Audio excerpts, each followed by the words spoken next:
ការលក់ក៏វាអាស្រ័យនឹងពាក្យពេចន៍ដូចគ្នាការប្រើប្រាស់ពាក្យពេចន៍ដើម្បីបញ្ចូលឬក៏ធ្វើម៉េចយើងតាក់ទាញចំណាប់អារម្មណ៍ឲ្យអតិថិជននឹងទិញផលិតផលរបស់យើងយើងមិនមែនចេះតែប្រើពាក្យពេចន៍នោះទេពេលខ្លះយើងប្រើទៅវាមានអារម្មណ៍ថាយើងបង្ខំឲ្យពួកគាត់ទិញបង្ខំឲ្យអតិថិជនទិញហើយពេលខ្លះមានអារម្មណ៍ថាយើងបង្ខំគាត់ហ្មងហើយពេលខ្លះយើងអត់បានបង្ខំទេប៉ុន្តែវា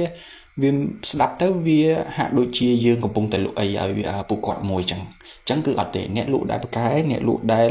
ឆ្លាតគឺគាត់ធ្វើម៉េចគាត់ព្យាយាមជួយរកដំណោះស្រាយឬក៏ស្វែងរកដំណោះស្រាយឲ្យអតិថិជនចឹងពេលខ្លះការប្រើពាក្យពេចន៍របស់យើងគឺធ្វើឲ្យអតិថិជននឹងមានអារម្មណ៍ថាពួកគាត់ធុញទ្រាន់យើងព្យាយាម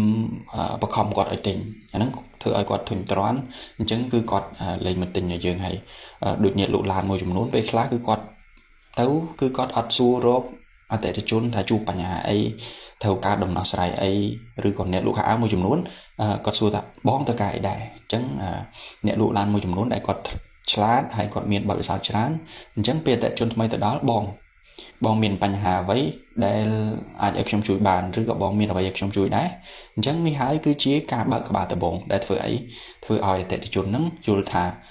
គាត់មកដល់ទីនេះមកដល់ហាងនេះគឺមានអ្នកកំពុងស្វែងរកឬកំពុងជួយស្វែងរកដំណោះស្រាយឲ្យគាត់មិនមែនមកលក់ផលិតផលឲ្យគាត់ direct នេះទេ